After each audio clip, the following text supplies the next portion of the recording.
Hello दोस्तों, हम पढ़ेंगे सामाजिक धार्मिक सुधार आंदोलन के बारे में। ठीक है। इससे पहले इस जो सामाजिक धार्मिक सुधार आंदोलन के 3 भाग आ चुके हैं। अगर आपने वो वीडियो नहीं देखे हैं तो कृपया पहले वो वीडियो देख लें, जिससे आपको इसके बारे में एक निरंतरता प्राप्त होगी कि हमने किस चीज़ की चर्चा की, किस किस व्यक्तित्व के बारे में हमने डिटेल से अध्ययन किया है। तो ठीक है दोस्तों, हम यहाँ पर देखते हैं हमने।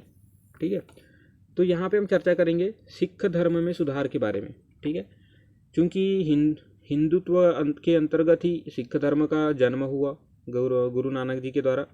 तो सिख धर्म में भी आगे चल के काफ़ी कुरीतियों ने जन्म ले लिया, काफ़ी परंपराएं उत्पन्न हो गई। यहाँ पे काफ़ी कहना चाहिए कर्मकांडीय व्यवस्था भी शुरू हो गई। तो सिख धर्म में इसी चीज़ को लेकर सुधार आंदोलन भी हुए। तो सबसे प्रथम आंदोलन है कूका या नामधारी आंदोलन। ठीक है, प्रारंभ इसे भगत जवाहरमल ने किया। ठीक है, और आगे इनको बढ़ाया बाबा राम सिंह और बालक सिंह जी ने। ठीक है, यह सिख समाज में जो व्याप्त बुराइयां थी तो उनके विरोध में इन्होंने आंदोलन चलाया, और उसके विरुद्ध इन्होंने कुक ललकार दी। ललकार अर्थात उन्होंने लोगों को जागृत करने के लिए अपने प्रयास किए, जिसे ललकार या कुक कहा जाता है। अप्रैल 1857 में राम सिंह जी नामधारी पंथ का श्वेत झंडा फहराया। ठीक है, राम सिंह जी ने एक पंथ की स्थापना भी की और उसके उपलक्ष्य में एक श्वेत झंडा भी फहराया। और जो है इनके अनुयायी जो हैं बाद में चल के 1857 की चूंकि क्रांति हो चुकी थी तो राष्ट्रवादी गतिविधियों में भी शामिल हो गए। ठीक है, और यहाँ पे हम देखें तो नैतिक आचार संहिता बनाए रेहतनामा राम सिंह जी के द्वारा। जो सिख धर्म थे, सिख धर्म में काफ़ी बुराइयाँ आ चुकी थी, काफ़ी परंपरा रूढ़िवादी था। तो एक नैतिक आचार संहिता का निर्माण किया गया इनके द्वारा कि जो सिख धर्म में हैं इन्हें फॉलो करना चाहिए या इन्हें अपनाकर अपने धर्म को सही तरीके से अपन मान सकते हैं। तो इस प्रकार से इन्होंने ठीक है रेहतनामा की रचना की।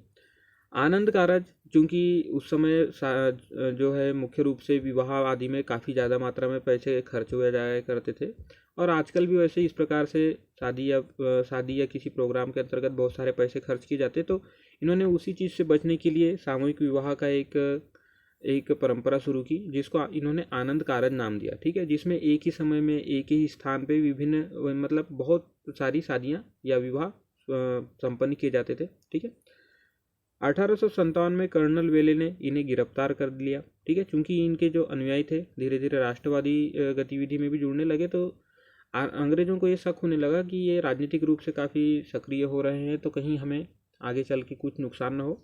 तो इन्हें 1857 में कर्नल वेले द्वारा गिरफ्तार करके बर्मा जेल में भेज दिया जाता है, जहाँ पे इनकी मृत्यु हो जाती है। ठीक, आगे देखें। नेक्स्ट आंदोलन जो हुआ सिख धर्म में सुधार के लिए निरंकारी आंदोलन। ठीक है, इसका प्रारंभ किया बाबा दयाल दास ने। ये पुनरुत्थानवादी आंदोलन था, अर्थात जो सिख धर्म के जो पहले की जो परंपराएं थी जो गुरु नानक के द्वारा प्रचलित की गई थी, तो ये उन्हीं परंपराओं को पुनः उत्पन्न करने के लिए या पुनः उन्हीं को मानने के लिए ये आंदोलन चलाया गया था। क्योंकि धीरे धीरे कोई भी समाज हो, कोई भी परंपरा हो, धीरे धीरे उसमें रूढ़िवादी या आडंबर प्रवेश कर जाने के बाद कुरीतियों के रूप में वो जन्म ले लेती है। तो उसी चीज़ को ये हटाकर पुनः पहले का जो सिख धर्म था उसी को स्थापना करने के लिए इन्होंने आंदोलन चलाया। ठीक है, बाबा दयाल दास जी द्वारा इन्होंने जो सिख धर्म में कर्मकांड थे, कुरीतियाँ थी, उन पे ही इन्होंने ज़्यादातर प्रहार किया। ठीक, नेक्स्ट जो आंदोलन हुआ सिंह सभा आंदोलन, इसकी स्थापना 1873 में हुई अमृतसर में। ठीक है, इसमें अगर देखें प्रमुख व्यक्ति ठाकुर सिंह सिंहावालिया, ज्ञानी ज्ञान सिंह, ये भी पुनरुत्थानवादी थे। जिस प्रकार हमने निरंकारी आंदोलन में देखा कि ये बाबा दयाल दास थे, उसी प्रकार ये भी सभी लोग पुनरुत्थानवादी अर्थात सिख धर्म की जो पहले की परंपराएं थी उसी स्थापना करना चाहते थे। ठीक है, 1880 में इन्होंने इसी सिलसिले में खालसा दीवान सभा की जो सर्वोच्च संस्था थी उसकी स्थापना भी की। ठीक है, आगे देखें। नेक्स्ट जो आंदोलन हुआ गुरुद्वारा सुधार आंदोलन, या जिसे अकाली आंदोलन भी कहा जाता है, काफ़ी प्रसिद्ध है अकाली आंदोलन के रूप में ही।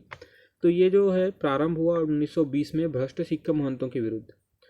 पहले के समय में या उस समय अगर देखें 1920 के समय में, चूँकि धीरे धीरे सिख धर्म में भी काफ़ी कुरीतियों ने जन्म ले लिया था, और जो महंत जो कि गुरुद्वारे के प्रमुख हुआ करते थे, ये भ्रष्ट हो चुके थे। उस समय अंग्रेज़ों का काफ़ी जगह पे साथ भी दिया इन्होंने। तो इस प्रकार से इनके खिलाफ ही विद्रोह या आंदोलन एक जन्म ले लेता है। ये अहिंसात्मक और असहयोग सत्याग्रह था। एक हिसाब से अगर देखें तो यहाँ पे हिंसा का प्रयोग बिल्कुल नहीं किया गया। ये केवल चूंकि सिख महंत भी सिख ही हुआ करते थे, अपने धर्म में सुधार के लिए इन्होंने असहयोग और अहिंसात्मक पद्धति अपनाई, ताकि जो भ्रष्ट महंत थे उन्हें सबक सिखाया जा सके और उन्हें उनका गलती का एहसास किया जा सके। 1922 में जो है सिख गुरु द्वारा अधिनियम पारित हुआ इस आंदोलन के चलते ही, ठीक है।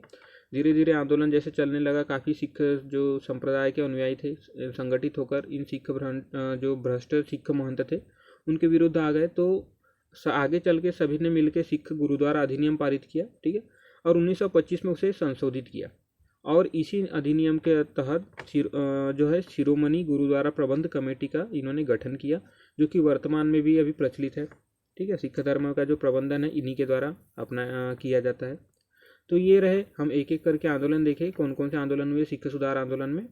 हमने देखा पहले कूका एवं नामधारी आंदोलन, ठीक है। उसके बाद हमने देखा निरंकारी आंदोलन, उसके बाद देखा सिंह सभा आंदोलन, और हमने अंतिम देखा गुरुद्वारा सुधार आंदोलन या अकाली आंदोलन। तो ठीक है दोस्तों, अगर आपको जानकारी पसंद आती है तो इसे शेयर कीजिए। धन्यवाद।